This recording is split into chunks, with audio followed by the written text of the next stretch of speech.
सुप्रभातम। कक्षा नवम, विषय हिंदी। दो बैलों की कथा गद्य खंड में आप देखेंगे।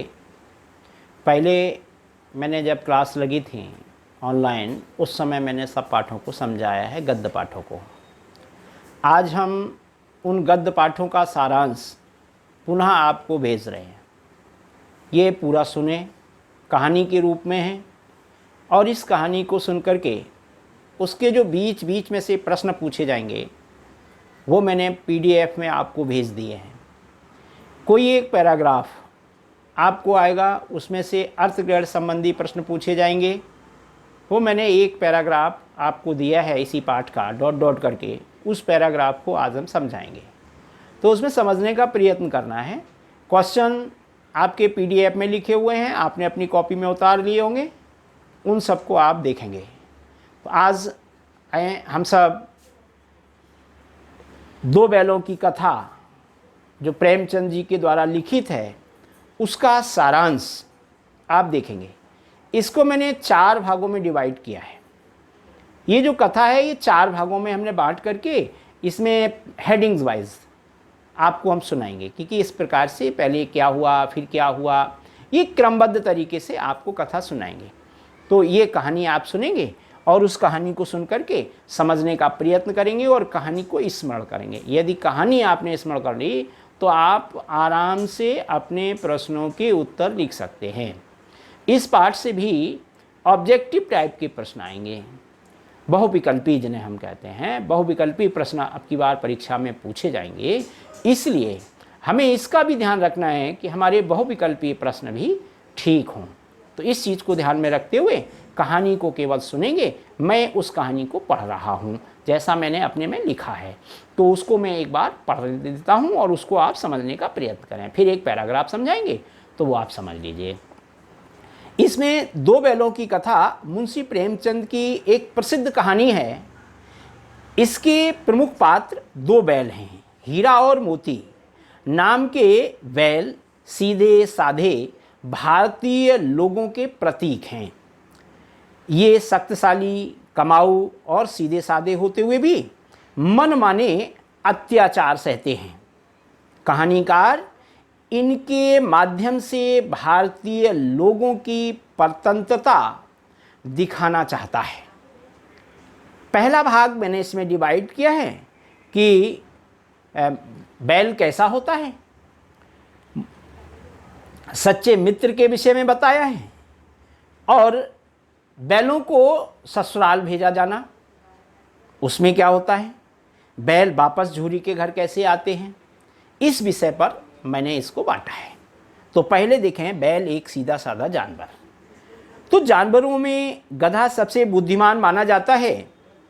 इसका सबसे बड़ा कारण है उसका सीधापन और सहनशीलता। वह सुख दुख हानि लाभ सभी में एक जैसा रहता है। इसी सीधेपन और सहनशीलता के कारण ही भारतीयों को भी अफ्रीका और अमेरिका में अपमान सहना पड़ता है। गधे से कुछ ही कम सीधा एक और प्राणी है, वह है बैल। यह कभी कभी अड़ भी जाता है, इसलिए इसका स्थान गधे से कुछ नीचा है। अगला हेडिंग है हीरा और मोती सच्चे मित्र। यहाँ मित्रता के विषय में बताया गया। झूरी काछी के पास 2 बैल थे, हीरा और मोती। दोनों पछाई जाति के सुंदर, सुडौल और चौकस बैल थे। लंबे समय से साथ साथ रहते हुए उनमें गहरा प्रेम हो गया था। वे साथ साथ खाते, खेलते और धौल धप्पा करते थे।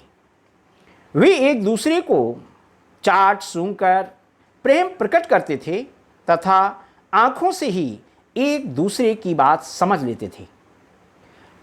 हीरा मोती झूरी के ससुराल में। संयोग से झूरी ने एक बार दोनों बैलों को अपनी ससुराल भेज दिया। बेचारे बैल समझे कि मालिक ने हमें बेच दिया है, अतः वे अड़ गए।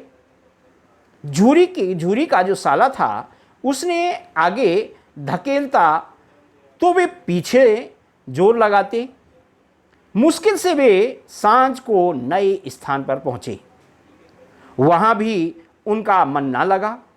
उन्होंने चारे में मुंह न डाला। नया घर उन्हें बेगाना सा लगा। बैल वापस झूरी के घर आ जाना। रात को दोनों बैलों ने कनखियों से एक दूसरे को देखा, चुपचाप सलाह की और पगहे तोड़ करके झूरी के घर चल पड़े। झूरी ने सुबह अपने बैलों को चरनी पर खड़ा देखा तो गदगद हो गया। बैलों की आंखों में विद्रोह भरा स्नेह था। घर और गांव के बच्चे तालियां बजा बजा करके उनका स्वागत करने लगे। हाँ, पत्नी जरूर क्रुद्ध हुई। वह उन्हें नमक हराम कहने लगी। गुस्से के कारण उसने बैलों को सूखा चारा डाला। बैल चारा खाएं तो कैसे?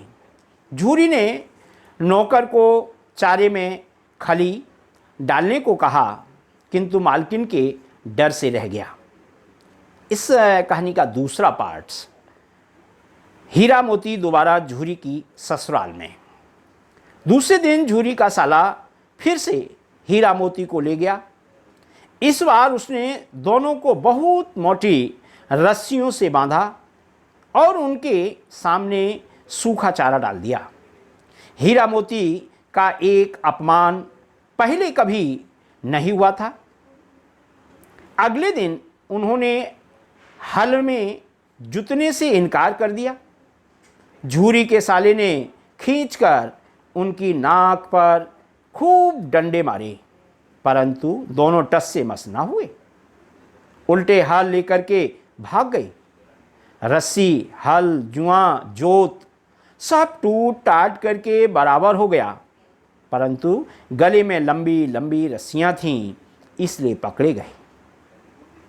बैल फिर से भागे।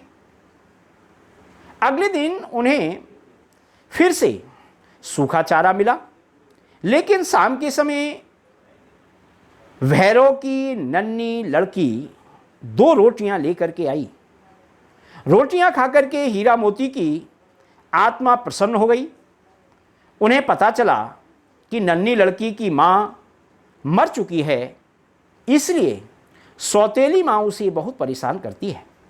मोती का दिल किया कि वह भैरव को या उसकी नई पत्नी को उठाकर फेंक दे, परंतु लड़की का स्नेह याद करके चुप रह जाते हैं।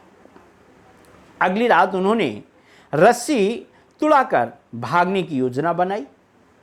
वे रस्सी को कमजोर करने के लिए चबाने लगे, परंतु तभी नन्ही लड़की ने आकर के दोनों की रस्सियां खोल दी।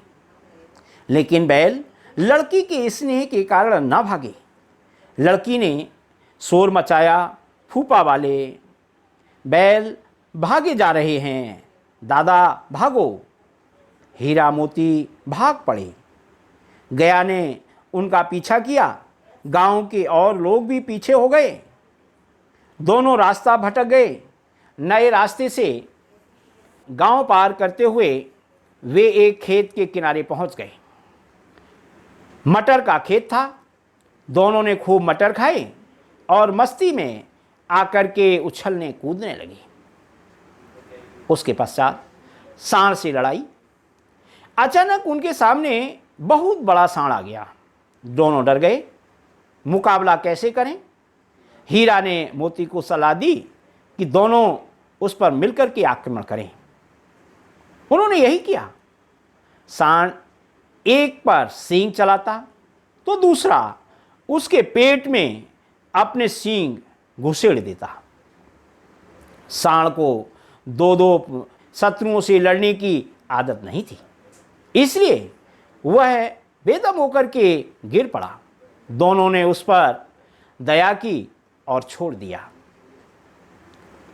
हीरा और मोती पकड़े गए।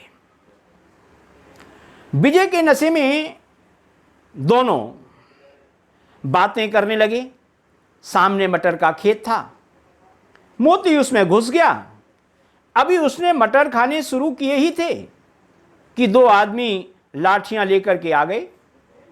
हीरा तो भाग गया, परंतु मोती कीचड़ में फंस गया, पकड़ा गया। हीरा ने मोती को फंसा देखा तो वापस लौट आया और रखवालों ने दोनों को पकड़ लिया और काजी हाउस में बंद कर दिया। हीरा और मोती काजी हाउस में। काजी हाउस में ये कहानी का तीसरा पार्ट है। यहाँ से काजी हाउस में उन्हें दिन भर खाने को कुछ ना मिला। वहाँ पहले से कई भैंसें, बकरियाँ, घोड़े तथा गधे थे। सभी के सभी भूखे प्यासे मुर्दों की तरह पड़े थे। भूख के मारे हीरा मोती ने दीवार की मिट्टी चाटनी शुरू की। रात के समय हीरा के मन में विद्रोह की ज्वाला उठी। उसने बाड़े की कच्ची दीवार में अपने नुकीले सींगों से वार किया। हर बार में कुछ मिट्टी गिर जाती। इतने में चौकीदार लालटेन लेकर के वहां पहुंचा। उसने हीरा को उजड्डपन देख करके उसे कई डंडे मारे और उसे मोटी रस्सी से बांध दिया। मोती ने उसे चढ़ाया। हीरा ने जवाब दिया, बंध गए तो क्या हुआ? अगर दीवार टूट जाती तो कई जानें आज़ाद हो जाती। अब मोती को भी जोश आ गया। उसने बड़े जोश में दीवार में फिर सींग मारा।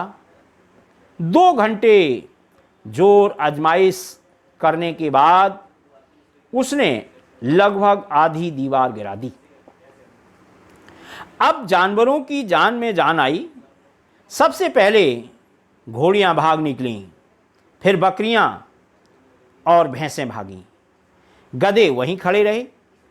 बोले, भागने का क्या फ़ायदा, फिर पकड़े जाएंगे। मोती ने उन्हें सींग मार मार करके भगाया, लेकिन हीरा रस्सी से बंधा था। कैसे भागता?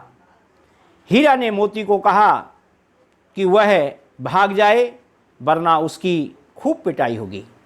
मोती बोला, मैं विपत्ति में तुम्हें कैसे अलग कर सकता हूँ। वह भी वहीं सो गया। सुबह होते ही काजी हाउस के कर्मचारियों में खलबली मची। उन्होंने मोती की खूब मरम्मत की और उसे मोटी रस्सी में बांध दिया। कहानी का चौथा पार्ट, हीरा मोती कसाई के हाथ में। हीरा मोती 1 सप्ताह तक वहीं बंधे रहे। उन्हें खाने को कुछ ना मिला। बस दिन में 1 बार पानी मिलता था। दोनों की ठठनियाँ निकल आईं। एक दिन उनकी नीलामी होने लगी। कोई भी खरीदार उन्हें न खरीदता। अंत में एक कसाई ने उन्हें खरीद लिया। वह जिस तरह कूल्हे में उंगली गोद कर देख रहा था, उससे हीरा मोती कांप गए। नीलाम होकर के दोनों दड़ियल कसाई के साथ चले। वे अपने भाग्य को कोसने लगे। कसाई उन्हें भगाए जाता था। रास्ते में उन्हें गाय बैलों का रेवड़ नजर आया। वे सभी प्रसन्न होकर उछल कूद कर रहे थे। हीरा मोती सोचने लगे, ये कितने स्वार्थी हैं कि इन्हें हमारी विपत्ति की कुछ भी चिंता नहीं है। झूरे के द्वार पर पुनः बैल झूरी के द्वार पर आई। सहसा हीरा मोती को लगा कि वे रास्ते उनके जाने पहचाने हैं। अब उनके दुर्बल शरीर में जान आने लगी। जल्दी ही झूरी का घर नज़दीक आ गया। वे तेजी से भागने लगे और थान पर खड़े हो गए। झूरी ने उन्हें देखा तो दौड़ा और उन्हें गले लगाने लगा।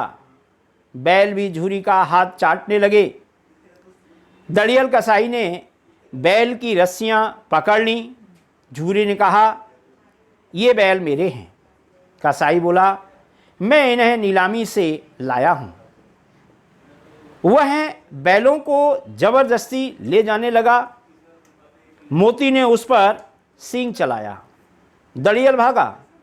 मोती ने उसे और भगाया तथा गांव से दूर कर दिया। झूरी ने निहाल होकर के नादों में खली, भूसा, चोकर तथा दाना भर दिया। दोनों मित्र खाने लगे। गांव में उत्साह छा गया। मालकिन ने आकर के दोनों के माथे चूम लिए। इस प्रकार से ये दो बैलों की एक कहानी थी। इसके पश्चात मैं आपको एक पैराग्राफ, जिस प्रकार से अर्थ ग्रहण संबंधी प्रश्न पूछे जाएंगे उनको मैं बताने जा रहा हूँ। यह पैराग्राफ मैंने आपके PDF में भेजा है, वही पैराग्राफ मैं समझा रहा हूँ। कोई भी पैराग्राफ आ सकता है, कोई ये जरूरी नहीं है कि यही पैराग्राफ आ जाए। पाठ में से कोई भी पैराग्राफ पूछा जा सकता है। उसके 3 प्रश्न होंगे, 4 प्रश्न दिए होंगे, 3 करने होंगे, ऐसा उसमें दिया होगा। या बहुविकल्पी प्रश्न भी हो सकते हैं। तो पैराग्राफ को सही रूप से पढ़ना और पाठ के आधार पर उनके उत्तर देना। यहाँ पैराग्राफ है, अपना यों बेचा जाना उन्हें अच्छा लगा या बुरा, कौन जाने। पर झूरी के साले गया को घर तक गोई ले जाने में दांतों पसीना आ गया। पीछे से हाँकता तो दोनों दाएं बाएं भागते। पगिया पकड़कर आगे से खींचता तो दोनों पीछे को जोर लगाते। मारता तो दोनों सींग नीचे करके हुकारते। मगर ईश्वर ने उन्हें बाणी दी होती तो झूरी से पूछते, तुम हम गरीबों को क्यों निकाल रहे हो?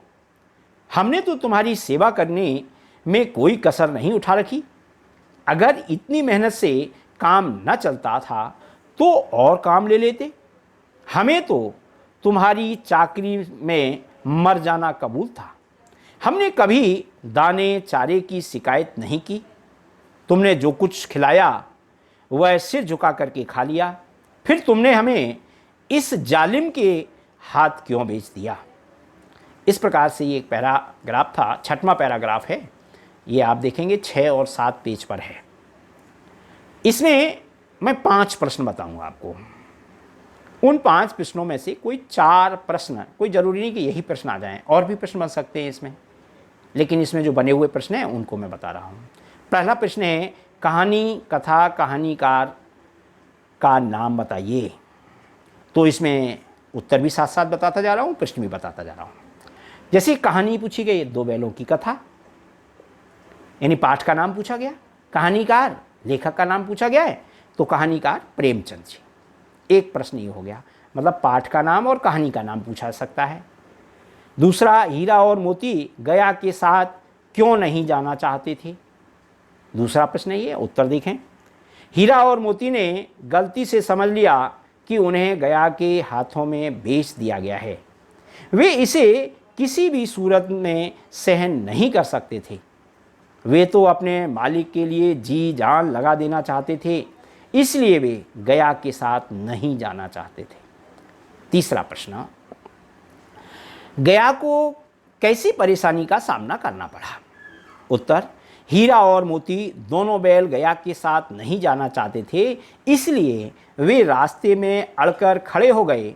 गया उन्हें पीछे से हाँकता तो वे सीधे रास्ते पर चलने की बजाय दाएं बाएं भागते। अगर गया उनका पगहा पकड़ करके आगे से खींचता तो वे पीछे की तरफ जोर लगाते। यदि गया उन्हें मारता तो वे सींग नीचे करके हुंकारने लगते। इस तरह गया को दांतों पसीना निकल आया। अगला चौथा प्रश्न है, हीरा और मोती की मनोभावना पर प्रकाश डालिए। हीरा और मोती मन से निराश थे। वे अपने पूर्व स्वामी झूरी के संग रहना चाहते थे।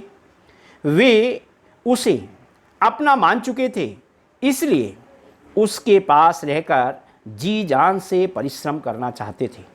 किसी और स्वामी के हाथों से बिकना तो उन्हें बिल्कुल पसंद नहीं था, इसलिए उनके मन में विद्रोह और विरोध का भाव उत्पन्न हो गया था। इस प्रकार से ऐसे प्रश्न जो हैं आपके पूछे जाएंगे। पाठ के अतिरिक्त जो प्रश्न हैं मैंने आपकी उसमें PDF में भेजे हैं, उनको एक बार देख लेना। और भी प्रश्न बन सकते हैं, मैंने आपको 10 प्रश्न भेजे हैं और आप अपने इसमें से और भी बना सकते हैं, क्योंकि पाठ के बीच से अब की बार ज़्यादा प्रश्न आएंगे।